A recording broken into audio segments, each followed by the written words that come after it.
All right, so we have the 1981 Cutlass in the garage.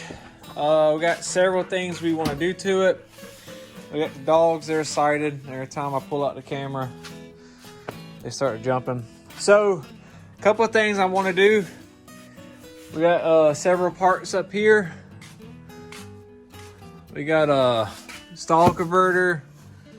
We got transmission cooler. No, this transmission cooler. We got locks. We got wide bands. We got several things to put on the car. This is an aluminum hood, which is really cool. But the springs, I thought I changed them out. I thought they were supposed to be aluminum too. But they're really bowing up on the hood, and I eventually fatigue this aluminum. I don't know where the springs are. I should have them, but these aren't it. At least I thought I had them. Maybe I didn't. So we're gonna take the hood off today and put the steel one back on, which the owner likes because it has a hood scoop, and I dig the hood scoop too, which will allow him to run a higher intake manifold than what he has, because this is just a stock, I think 307 aluminum A4. Should have A4 somewhere on it. But anyway, this is aluminum intake. So I'm gonna zip these off, and that way I can have room with the garage door. We got the front up. Hopefully this is enough to allow us to get the transmission pulled back. We might have to jack it up some more, but as you can see, we still need clearance. I want to run a compression check on this motor. Really curious on what it is. This motor just seems real doggish to me. I think it should be a lot more spunky than what it is. And so we'll see what that does. Oh, what else we got going on? Yeah, I think that's going to be the gist of it. If I can get the hood off and run a compression check today, and he bought new spark plugs, maybe change those out today, then we'll be, I think we'll be doing pretty good. All right, so I got all the spark plugs out. Every one of them is running rich. I mean, black on top of black. So, which I had a feeling by the smell of the car. But, let's see, it'd be 1, 2, 3, cylinder number 4. Not firing at all. So, I'm going to start with the compression tester on this one and see. We have our compression tester here. I believe this is the correct fit in here. And let's see what happens. Hopefully this fits. We got our Schrader valve in, so it'll hold our pressure. I did start it up just to move it over here. I think this is the right size. Yep, we got that. I'll plug this up and we'll see. All right, so let's get in the car. I do have, let me zoom out. I do have like lock cylinders and stuff. I think that's just a lock cylinder in the AC Delco box. So we don't do this anymore.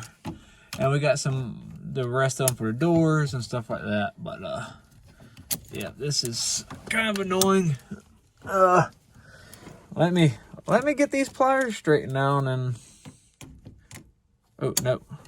All right, hold on. Yeah, so I can't leave the pliers on it because every time I put the stupid thing in a drive, it knocks the pliers off. So that's one reason I keep getting them on and they knock off. All right, we got it on. Let's turn it over.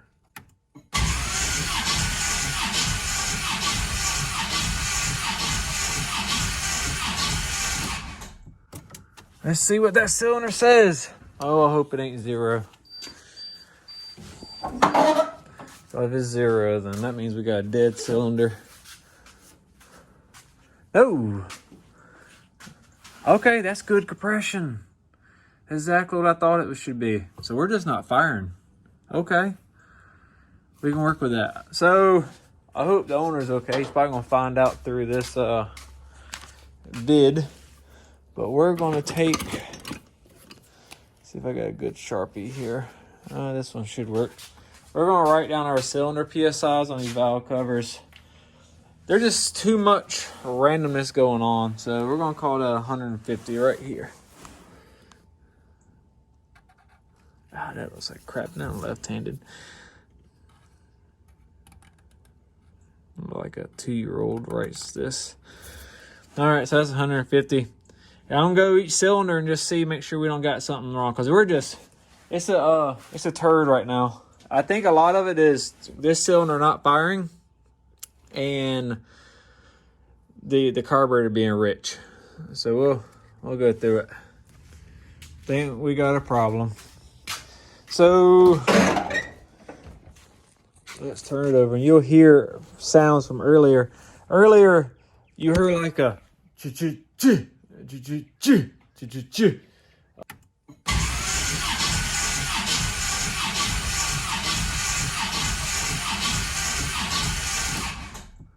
Great sound effects, I know.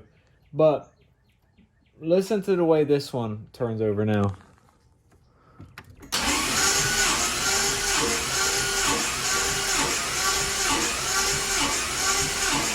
See how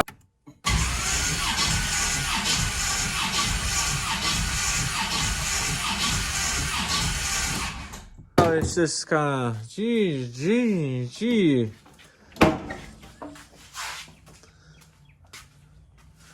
75 psi. 75, 150,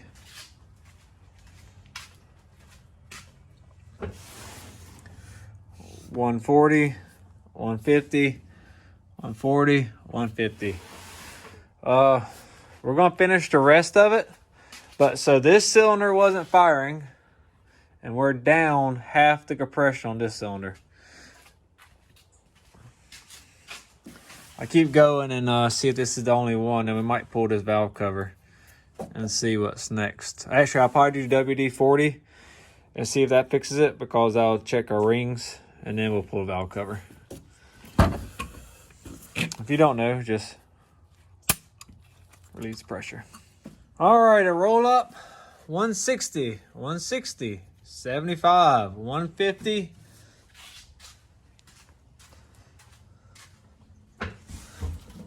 140, 150, 140, 150.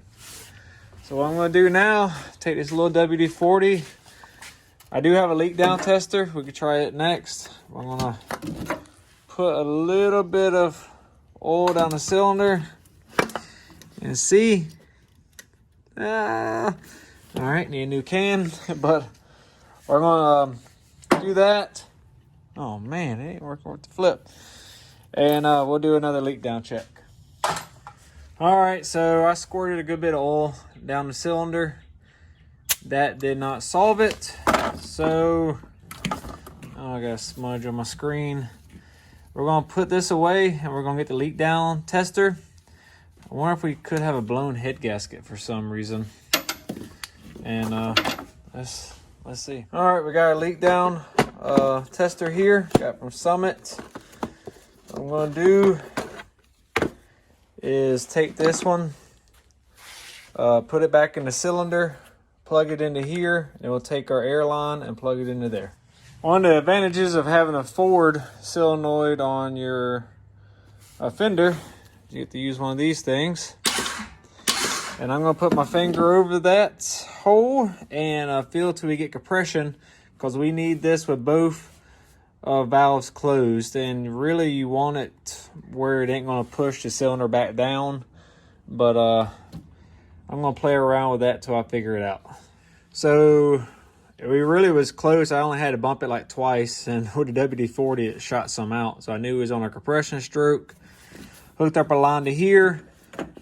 I'm fixing to plug it up. Most likely the engine will turn, and we'll see how close we are to getting this right. So the goal is we're going to have our pressure coming in, and we want our pressure going out.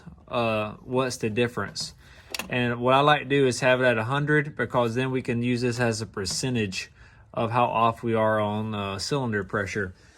I'm no expert on this. My 4.8 in the Trans Am was all over the place, and it runs really good. So I would be really happy with the 70, 80 range, but really I would just want consistency. And being we know we have some lack of consistency here, we're just looking to where is the air coming from? Are we getting air out of our exhaust valve? Are we getting air out of our cap here, our radiator? Are we getting air out of our crankcase, which means it's rings?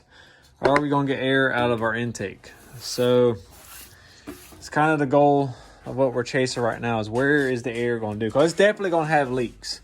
It's just how much is controlled and how much is going to where. So I was baffled at first because I hooked it up and we have 0 leak, and I have never seen that before. Well, the issue is I didn't take the Schrader valve out. So let me disconnect everything, which is going to be a loud hiss, and take the Schrader valve out so the air will actually enter the cylinder. Because I was like, there's no way this thing's at 95% or really 100%. Because it's 95 going in and it's saying 95 going out. Be 100% efficiency. So let me start over. So you can see 90 PSI going in, 15 out. Definitely got some ring blow by here, but you'll have that almost on all of them. Didn't hear any come out of the intake. But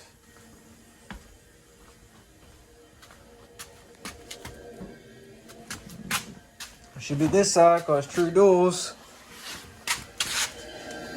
You hear it? Not good. I don't know what we got going on. We have to pull the valve cover next, but we definitely got something on the exhaust side. So I'm gonna get this disconnected for the compressor turns back on. See what's going on. So nothing crazy yet. Removed the rocker arms. Everything looks fine. Nothing was loose. Everything seems normal. It looks like aftermarket valve springs. I mean, I don't know. So we're just going to hook up our compression tester now. I know that we have no, as you want to say, anything holding the valve down accidentally. What if I have something off? And do it one more time. I mean, really, this is it. I mean, it either closes or it don't. So if this still gives an issue with compression, it's probably going to require taking the head off. We either got a bent valve maybe, or a burnt exhaust valve, which I don't know how would happen either. Just thought about it. Another advantage of having this here, if this was hooked up, is to, so you see I got the pot, this is the hot side, this is our start, is to hit the button now, or hit the button now. Let's see. There we go. So let's see what happens.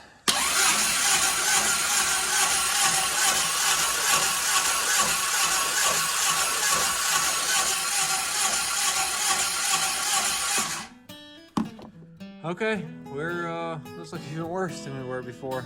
We're at 50 now.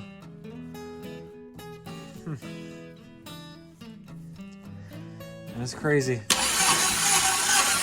up a little bit. I need to tell the owner what does he want to do. That's power. There's something definitely here. Oh man. Okay.